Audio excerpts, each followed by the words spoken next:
What's up, man? Sorry it's been so long since I made a video. I got my drink though. I'm ready to go. Usually it's alcohol. This time it's only a chai tea latte. A little more of a mild-mannered video, maybe. Maybe. No promises yet. Alright, so I'll put this down. I haven't talked to you since before Christmas, which leaves a lot of books to be discussed because I have acquired a couple more over the season. I will start off this way, though. At the beginning of last year, right, usually at the beginning of a new year, I make a different book reading goal. At the beginning of last year, it was to read everything that I currently had on my bookshelf because I had bought a ton of books I really wanted to read and never really set aside time to get to them specifically without buying more books on top of them. So I almost succeeded at that.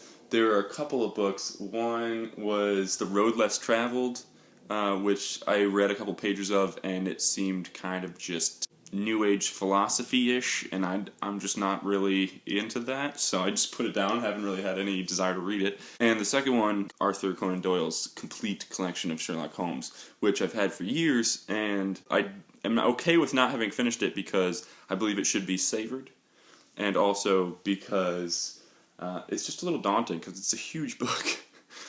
Anyways, the only book that I would say I actually failed at getting to last year was Mark Forsyth's The Elements of Eloquence, How to Turn the Perfect English Phrase. I really want to read it because I think it'll make reading other books better, because I'll understand kind of like where writing and eloquence comes from and what makes beautiful writing beautiful. So I really want to read this just because it's kind of like a behind-the-scenes look at reading books. The reason why I'm kind of ticked about this book, though, is because I also have his other two books, which come in this really nice-looking Gemel edition, right? Which just, Gemel is just another word for twin. They're the red and the blue, and now we have the green as well. They are actually selling all three of these as the Turnian set, I believe is the word for it.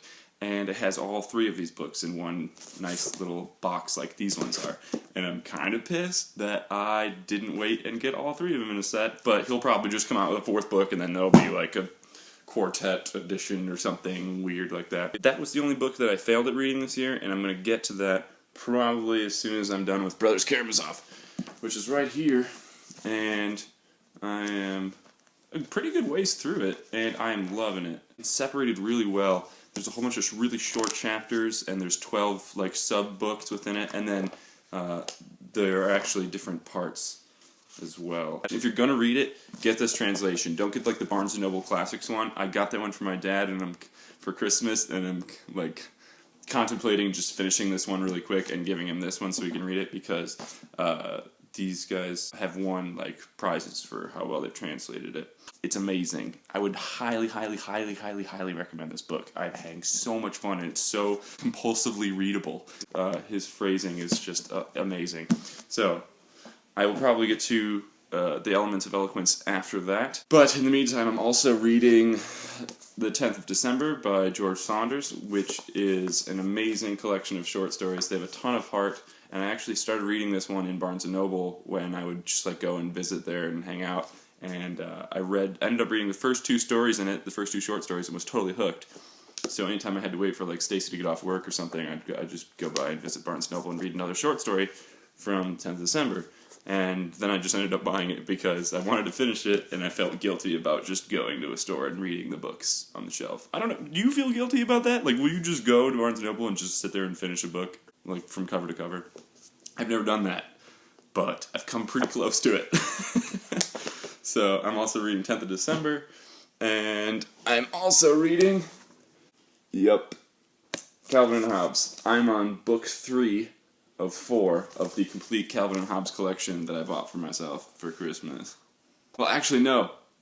No, I think I used Angela's gift card that she gave to Stacy and I. So, thank you, Angela. Your wedding gift was very appreciated, and now I have lots of pretty comics, and they are amazing. So, if you haven't read these, Jeremy, Calvin and Hobbes, man. Okay. So there's 4 of those. I'm on book 3. I'm a little more than halfway done. Speaking of book sets, though, for the book club, I actually picked these 3 up. Philip Pullman, his Dark Materials, which is the Golden Compass, the Subtle Knife, and the Amber Spyglass, right? I have major qualms with this book set. First of all, I don't really like this cover art. I don't really think it's that great. I mean, it's okay. This one's probably the best one of them, but it's just kind of like cheesy fantasy novel cover art. Also, this box, I've seen cigarette boxes that are made better than this. It's just really poor quality compared to like other box sets that I have. I feel like they have a fairly broad fan following, so I don't know why the publishers didn't put a little more effort into making a better quality print or cover art for these, but whatever. I'll still read them. We were supposed to read them for the book club, which is on Goodreads, if anybody's watching this and they want to join the book club. But Justin kind of like suggested these initially when it started, and then I haven't really heard anything else from Justin throughout the book club. So I don't know if he's really paying attention or if he still was really into reading those. I definitely want to read them, at least give him a chance. So for the new year, right, because I want to get through all these books that I'm currently reading, but I also have planned out a few more for myself to read throughout the rest of the year. The first one that I know that I really want to read once I've finished the 10th of December, and oh, we're also reading Magicians, which, hold on. I bought Stacy the new Nook, right? Well, we bought it for her, I guess. I don't know how money works now that I'm married, if it's mine or hers or whatever. So, but it's like the full Galaxy tab, right? I love this Nook. I think it's the best Nook that they've made so far.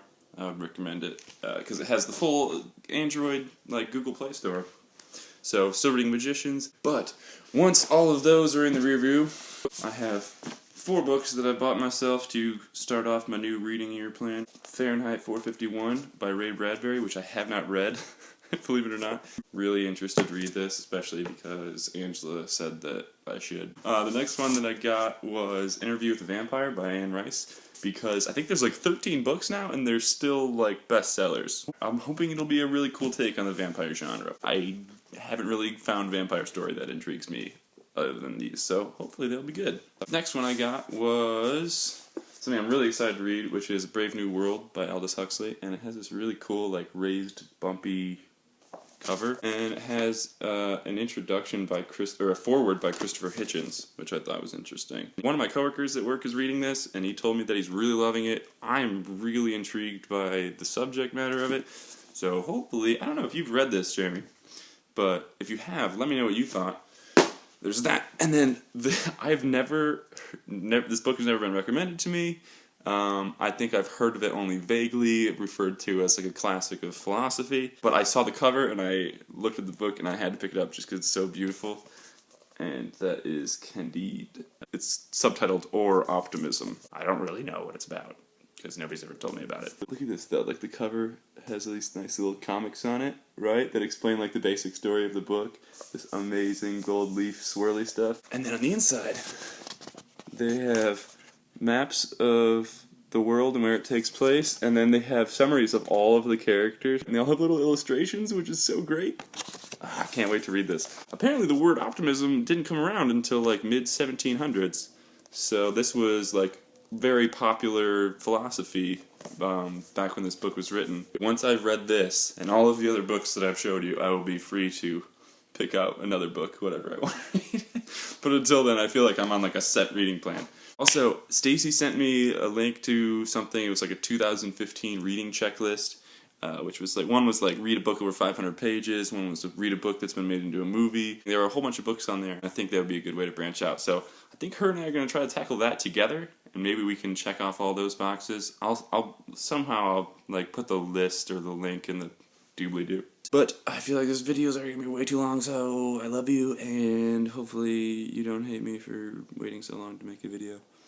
Later, man. Peace.